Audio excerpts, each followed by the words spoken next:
저는 이 부분에 한 말씀만 좀 드려도 될까요? 좀 굉장히 위험한 부분이 지금 말씀하시는 생각이 든 건데 말씀대로 이 정도면은 뭐 이 정도이기도 힘들죠 사실은 3년째 이런 적이 없지 그렇죠. 않았을까요? 예. 근데 보통 뭐 여론이 안 좋아지면 가장 먼저 꺼내는 카드가 인적 쇄신 아니에요? 뭐 예. 장차관을 바꾼다든지 뭐 비서관을 바꾼다든지 용산 내에 이런 거를 해줘야 되는데 지금 장관은 못 바꾸겠죠. 사실은 뭐 거야 그 상황에서 이거 뭐 통과가 안 될 테니까요. 예. 청문회가 때문에. 근데 예를 들어서 그러면 비서관이 됐던 뭐 행정관이 됐던 뭐 용산에 인적 쇄신을 하려고 한다 했을 때 예. 만에 하나 인적 쇄신 했다고 치죠. 근데 그 안에 지금 나와 있는 뭐 의문 제기가 됐던 그 사람들이 이미 빠진다. 그럼 이건 진짜 난리 나는 거거든요. 그래서 저는 인적 쇄신을 하는 게 이제 수순이긴 할 것 같은데 예. 그 인적 쇄신의 내용이 이제 너무나도 사람들이 디테일하게 들여다보는 순간이 돼버린 거죠. 예전엔 솔직히 말해서 비서관 바뀌었대, 뭐 정부수석 바뀌었대, 누가 상관을 알지도 못하는데 그랬나 보다. 그럼 인적 쇄신했으니까 뭐 제대로 하려나 보지. 이 정도로 끝냈는데 이제는 모든 국민이 도대체 누구야 이름 석자를 들여다보는 상황이 돼버렸잖아요. 이거 굉장히 큰 부담일 것 같긴 해요. 네, CBS 박정희의 한판 승부 2부문을 열었습니다. 한판 브리핑 오마이뉴스의 곽우신 기자와 함께하겠습니다. 어서 오십시오. 네, 안녕하세요. 예, 자 첫 번째 소식, 여론조사 결과인데 대통령의 국정 지지도가 다시 20% 턱걸이하는 결과가 나왔습니다. 한국갤럽 최저치를 6주 만에 다시 기록한 거죠. 네, 그렇습니다. 이번 2024년 10월 4주차 한국갤럽 여론조사였는데요. 윤석열 대통령 국정 지지도가 6주 만에 한 번 더 20%를 찍었습니다. 이제 9월 2주차 때 최저치로 한 번 찍었는데 다시 갱신을 한 건데요. 예. 반대로 이제 부정평가는 역시 6주 만에 최고치 70%를 다시 기록을 했습니다. 여권의 전통적인 지지층이 모여 있다고 할 수 있는 대구 경북 지역에서마저 긍정 평가가 30% 선이 무너졌는데요. 예. 26%대 60%로 같은 기간 지난주 조사에서 윤 대통령 지지도가 31%였는데 한 주 만에 이제 20%대로 물러나게 된 겁니다. 또 연령, 성별, 지역, 성향 뭐 여러 계층별로 나누어서 보았을 때 윤석열 대통령에게 호의적인 반응이 오차 범위, 그러니까 3.1%포인트 이상 많이 나온 건 국민의힘 지지층에서만이었는데요. 48%대 40%로 긍정평가가 8%포인트 더 높았고요. 그 외에 이제 대체로 다 안 좋았는데 부울경 같은 지역이나 보수 성향 유권자들 사이에서도 부정평가가 오차 범위 이상 더 높았습니다. 예, 자 대통령의 부정평가 사유 1위 역시 이제 김건희 여사 리스크가 불쌍한 것인데 2주 연속 그 가장 큰 이유로 기록되고 있는 거죠? 네, 그러니까 지난번 9월 2주차 때 20%를 찍었을 때는 그때 이제 의대 정원 확대가 가장 발목을 잡는 요인으로 지목이 됐었는데요. 이번에는 김건희 여사 문제가 부정평가 사유 중 가장 많은 선택을 받았습니다. 예. 15%로 1위였습니다. 예, 자 이번 여론조사는 한국갤럽이 자체 시행한 결과고요. 지난 10월 22일부터 24일까지 3일 동안 전국의 만 18세 이상 유권자 1,001명을 대상으로 무선전화 가상번호 무작위 추출 방식으로 조사한 방식입니다. 중앙선거 여론조사 심의위원회 홈페이지를 통해 자세한 내용을 확인할 수 있겠습니다. 자 일단은 이번 여론조사 결과 한번 들으셨는데 우리 이재영 의원님부터 좀 말씀 주실까요? 제가 일부에서 잠깐 언급은 하긴 했는데 예. 이번 여론조사 20% 나온 건 굉장히 위험하다고 전 생각을 해요. 그리고 아까 이제 세부 내역에서 김건희 여사 문제가 15%로 1위라고 말씀하셨잖아요. 눈여겨볼 것 중에 하나가 뭐냐면 세 번째인데 소통 미흡입니다. 소통 미흡이 4%가 올라갔어요. 그러니까 이게 국민들이 봤을 때는 대통령실에서는 대통령이 뭐 할 말 다 하고 본인이 해야 될 얘기를 한다고는 하지만 듣고 싶은 얘기를 안 해준다는 얘기 아니겠습니까? 그 뜻은 뭐냐면 아까도 말씀드렸듯이 이 지금 여론조사가 한동훈 대표하고 대통령과의 만남에서 그 이후부터 실시된 여론조사인데 지금 일주일 동안 이 이슈가 계속 진행이 되면서 사실 힘은 한동훈 대표한테 조금 더 실리는 모양새예요. 보면은. 예. 그러면 상대적으로 대통령의 여론은 조금 더 나빠질 수도 있겠구나. 다음 주, 다다음 주 되면. 그래서 만에 하나 이게 20% 이하로 떨어지게 되면은 그때부터는 진짜 위기의식을 지금도 가져야 되겠지만 그때는 진짜 위기가 옵니다. 근데 그거를 과연 인식하고 있는지 아직까지 오늘까지 나온 대통령실의 입장은 그래 보이진 않습니다. 우려됩니다. 예, 엄중히 보고 있다. 근데 국민의 목소리 귀 기울이겠다 입장 나오긴 했습니다만 그게 좀 부족하다는 말씀인 것 같고. 자, 박 실장님. 당연한 결과죠. 사실 지난번에 9월에 20%가 나왔었을 때 저는 추석 지나고 더 떨어질 줄 알았는데 떨어지진 않았었어요. 그러니까 너무 바닥인 것도 있었고 그리고 당시에는 이제 상대적으로 민주당이 그 뒤에 뭐 개별 검사들의 탄핵 소추 뭐 청문회 이런 거 하면서 민주당이 이제 대표의 방탄으로 보이는 점들이 많았거든요. 예. 저는 그런 반작용도 좀 있었다고 봤어요. 근데 최근의 이슈에 민주당이 하나도 없어요. 예. 예. 왜냐하면 국민의힘 대통령 이슈가 너무 많기 때문에 민주당 이슈가 좀 가려지고 있거든요. 그래서 저는 더 떨어질 가능성도 충분하다. 그리고 이 정도 나왔으면 과거에 역대 정권들은 다 심각성을 인지하고 국정기조에 전환하는 모습을 보이든지 예. 아니면 들으려고라도 했는데 대통령이 이미 말했잖아요. 돌을 맞더라도 가겠다. 음.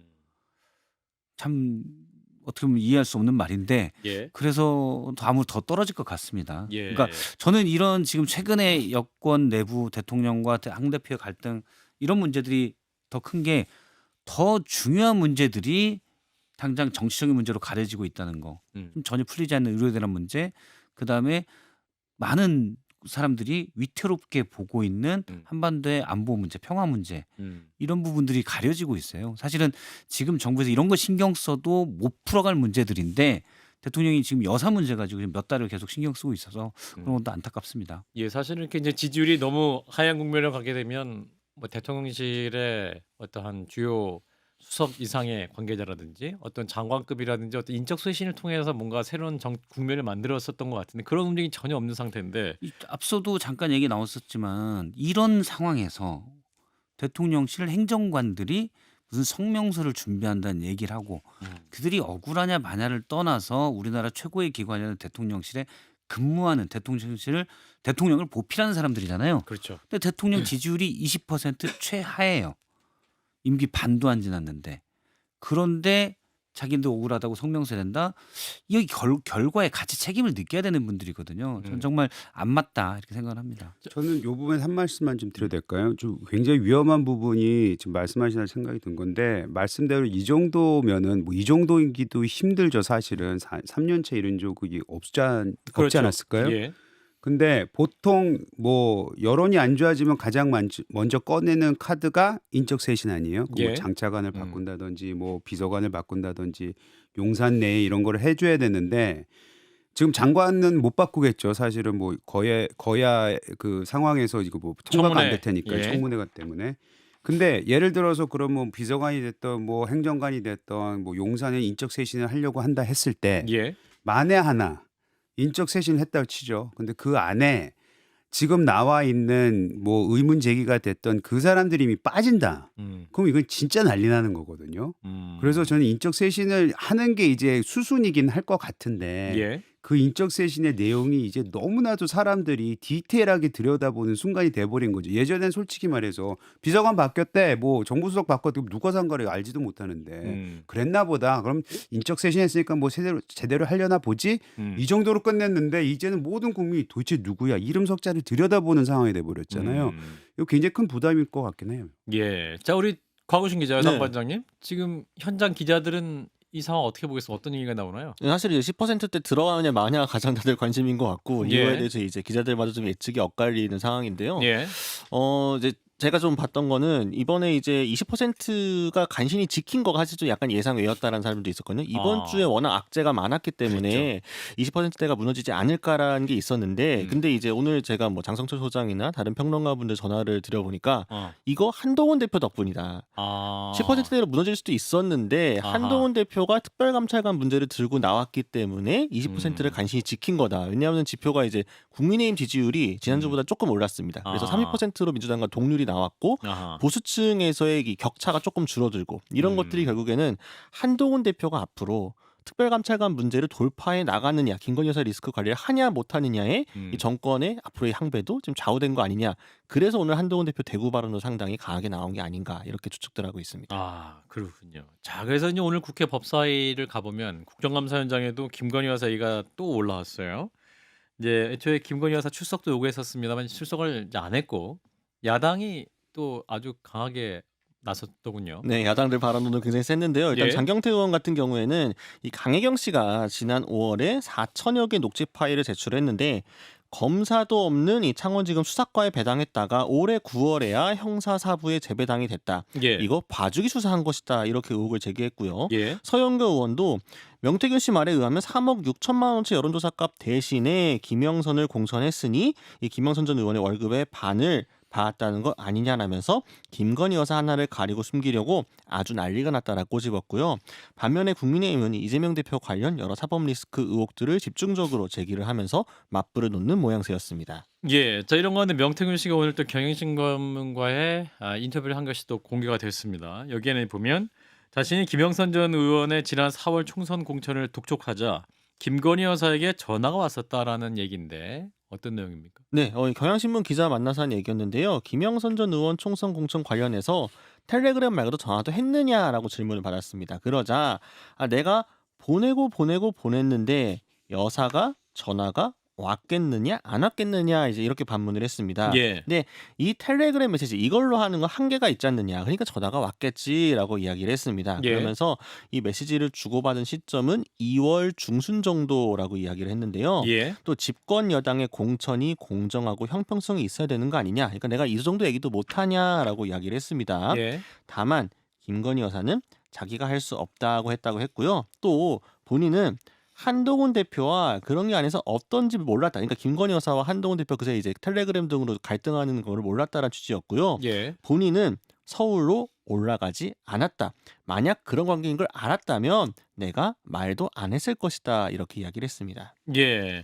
확실히 어떤 김건희 여사의 공천 개입은 없었다. 그리고 그냥 부정적인 입장으로 역할할 건 없었다라고 말했다. 그 입장 계속 유지한 거네요. 그러면. 네, 그렇죠. 네, 소통 시점에 대해서만 조금 더 나왔던 것 같습니다. 예. 자, 오늘 법사위 국정감사의 현장. 그러니까 창원지검이 제대로 수사 안 한 거다라는 이제 야당의 비판입니다. 이거 어떻게 들으셨는지 이재용 의원님. 아니 저는 아까 말씀하신 것 중에 그 두 가지로 꼭 우리가 분리해서 얘기를 해야 돼요. 왜냐하면 김영선 의원 공천과 가지고는 두 개가 있잖아요. 그 재보궐 선거가 있고 2022년 그렇죠. 그다음에 2024 4월 년. 있고 지금 굉장히 많이 나오는 이슈는 사실 재보궐 선거 때문에 나오는 거잖아요. 예. 근데 그 명태균 씨 얘기를 계속 들어보면은 저는 명태균 얘기가 맞으려면은 그 당시에 그 공천했던 많은 그 최소한의 3명, 최소한의 2명, 그 공관위원장, 그 다음에 이준석 대표가 그거를 받아들여야 돼요. 그 명태균 씨가 김건희 여사한테 얘기를 해서 김건희 여사가 전화를 했던 뭐 제3자를 통해서 그 메시지를 이준석하고 윤상현 윤상현. 선배한테 더 보냈다면은 그게 뭐가 성립이 돼야 되는데 지금 뭐 언론에서 보면은 이준석 의원은 굉장히 이거를 뭐 세게 반박하고 있지 않습니까? 2022년 당시에 그런 거 없었다. 자기는 없었다고. 김건희 왜냐면 여사 본인이 전화 못 받았다. 당대표였고요. 그리고 그 당시에는 저 대통령은 아니었고 당선인의 신분이었고 물론 당선인도 힘이 세긴 하죠. 근데 예.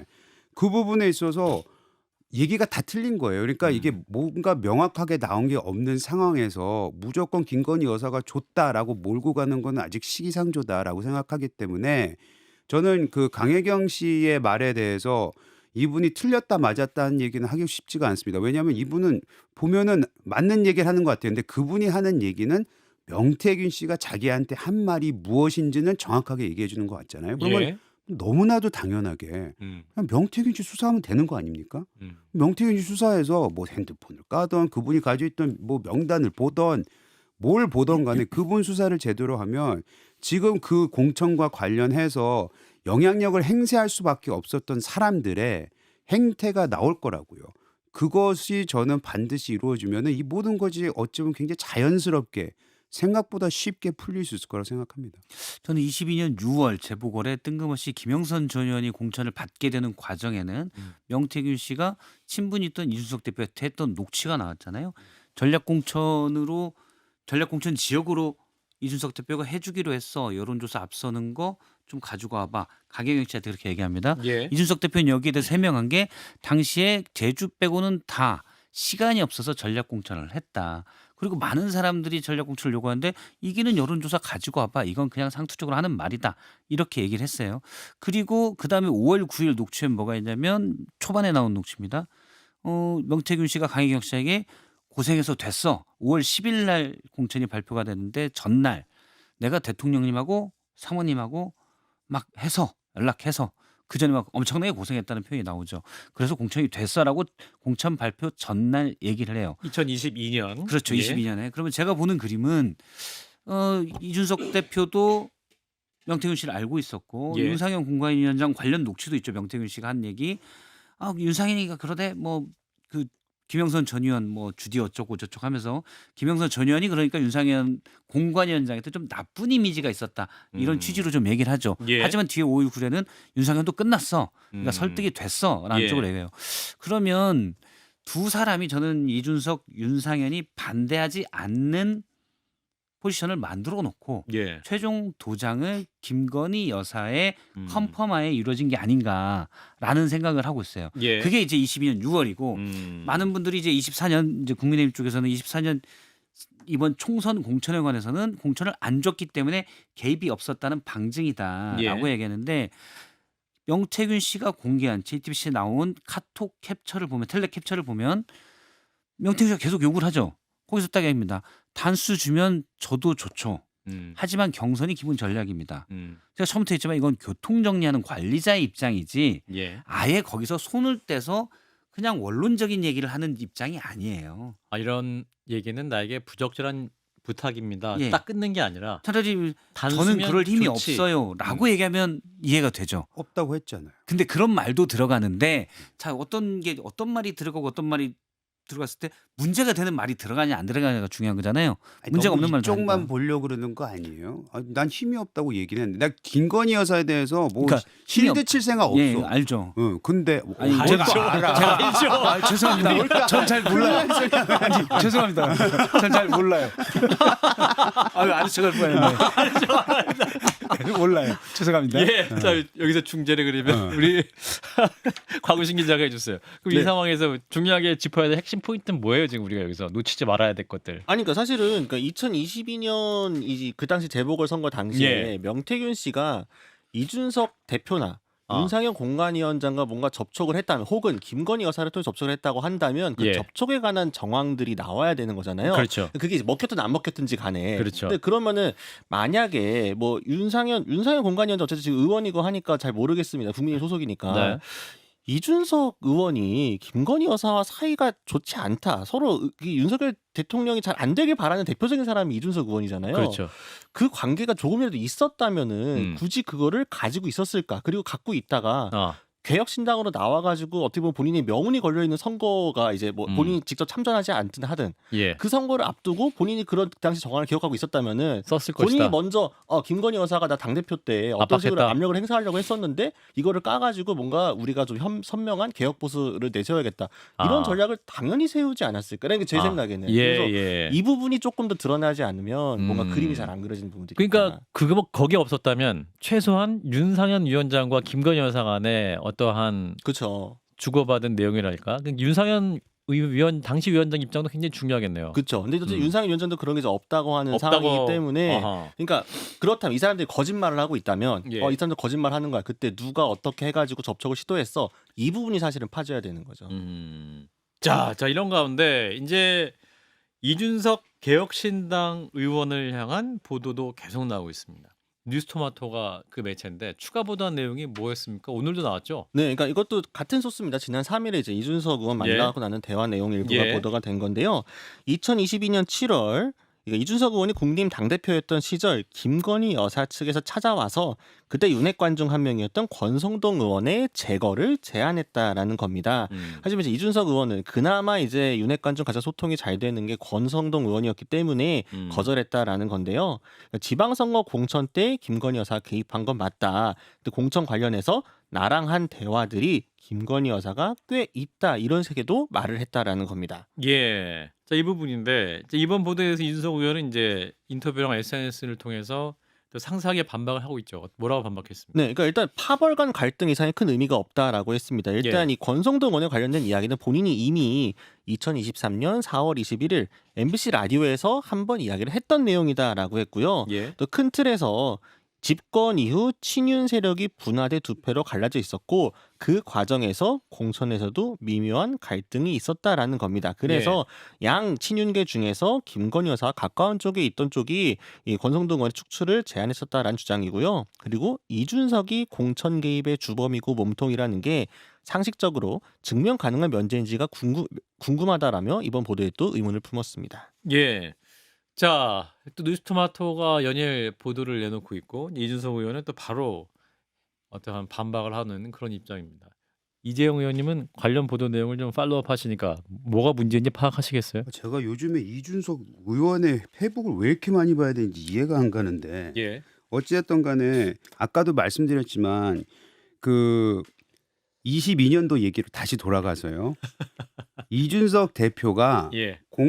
대표로서 이준석 대표 항상 한동훈 대표 예를 들어서 뭐 저 욕할 때 그 얘기하자면 대표가 뭐든지 할 수 있는데 왜 안 해라고 얘기를 하잖아요. 근데 이준석 대표 그런 위치에 있었고 충분히 활용을 하던 사람이에요 그 예. 당시에. 그렇기 때문에 공간위에서 누구의 영향력을 본인이 좋아하거나 본인이 그거를 받아들이지 않는 이상은 본인이 싫어하면 절대로 그거 통과시킬 사람 아닙니다. 그렇기 때문에 그 지방선거가 됐던 그 당시에 있었던 저 재보궐선거가 됐던 여기에 본인이 분명히 영향력을 행사한 거는 아니 영향력은 그 최고위가 그거는 같이 하는 거기 때문에 네. 대표로서 그거는 분명히 있을 것 같고 그래서 이준석 대표의 아까 말씀하셨듯이 그 부분을 다시 짚어보면은 우선 이준석 대표가 맞다고 생각하고 결국에는 이거를 뭔가를 엮기에는 저는 명태균 씨라는 분이 굉장히 뻥쟁으로서 역할은 뭐 잘했을진 모르겠지만 그 허풍이라고 저는 생각을 하고 있고요. 과장이 좀 있다. 저는 아직까지도 과장이고 다시 말씀드리지만 검찰 수사 빨리 들어갔으면 좋겠다는 생각 듭니다. 박 시장님. 뭐 앞서도 얘기했지만 그러니까 뜬금없이 22년 6월에 김영선 전 의원이 공천을 받을 때 예. 만약에 이준석 대표가 꽂아 넣어줬다 처음에 또는 윤상현 공관위원이 꽂아 넣어줬다 그러면 문제가 이제 또 될 수가 있겠죠. 그러면은 그 거기에 맞는 정황들이 또 나와야 됩니다. 예. 제발 좀 이렇게 한다든지. 그런데 이준석 대표가 설명하고 그다음에 녹취에 나왔던 내용만 보면 그냥 뭔가는 있었지만 반대는 안 하게. 그리고 이준석 대표도 그건 공관위원장이 나라야 됐다. 그리고 김영선 전 의원이 다선 의원에서 일단 자격 조건으로는 큰 무리는 없어 보였다. 이렇게 얘기를 하는데 여성인 측면도 있었고. 예, 그래서 그냥 그런 명분을 가지고 반대 안 하는 정도? 저는 뭐 그 정도는 할 수 있다고 봐요. 예. 윤상현 의원도 그렇게 됐고 뭐 누가 맨 처음에 김영선 전 의원을 공관위원회에 올렸냐 이 부분이 핵심인데 예. 일단 녹취로만 나온 걸로 보면 5월 9일 날 녹취에는 본인이 명태균 씨가 여사한테 대통령님한테 얘기해가지고 했다니까 예. 그거에 대한 의심이 더 강하게 되는 거죠. 그리고 오늘 뉴스토마토 보도에 따르면 사실 권성동 의원 축출 제안이 있었다가 어떻게 보면 기사의 핵심인데 예. 그게 지금 무슨 의미가 있는지는 사실 모르겠어요. 왜 중요하냐? 예, 그 그게 내용이 이준석 의원이 얘기한 것처럼 어. 사실 과거에도 뭐 나름 친윤핵관 중에 그렇죠. 권성동 의원이 원래 또 대화는 잘 됐어요. 둘이. 스킨십이 또 좋은 편이거든요. 예, 예. 권성동 의원이. 그래서 잘 됐다. 그래서 본인 반대했고 그런데 예. 그게 또 무슨 의미로 오늘 기사에 했는지는 있어서. 잘 모르겠어요. 그 뉴스토마토가 전 사실 잘 모르는데 목적이 뭔지를 모르겠어요. 처음에 이 명태균 사건이 이렇게 터트려진 것도 뉴스토마토에서 어느 정도 언론으로서 역할은 했다고 생각을 하는데 예. 이게 가면 갈수록 뭐 많은 뉴스들이 나오긴 했지만 지금 뉴스토마토하고 이준석의 이런 여러 가지 공방들을 보면은 도대체 여기서 이 언론으로서 하고 싶어하는 무슨 목적으로 지금 이 논쟁을 끌고 나가는지가 저는 불분명해. 이준석을 공격을 하는 건지 김건희 여사를 공격하는 건지 명태균이 뻥쟁이라고 허풍쟁이라는 것에 대해서 오히려 여기는 힘을 실어주는 건지 저는 이상하다고 생각하는 부분이 좀 듭니다. 사실 이슈가 되면 저도 이제 언론계에 있을 때 보면 이슈가 되면 관련된 모든 것들이 다 뉴스가 되는 경우들이 있거든요. 예. 근데 저는 이제 개인적으로는 제가 옳다는 게 아니라 개인적 신조가 선택과 집중이어서 이제 너무 많아지면 예. 관심이 흐트러질 수가 있어서 저는 그런 면에서 뭐 굳이 권성동 의원이 어쨌다 요거는 뭐 그랬구나 하면 되는 정도인 것 같아요. 네. 예. 아무튼 뭐 또 추가 보도를 할 것 같은 상황이기 때문에 일단 오늘 뉴스는 여기까지 짚어보도록 하겠습니다. 오마이뉴스의 곽우신 기자였습니다. 고맙습니다. 감사합니다.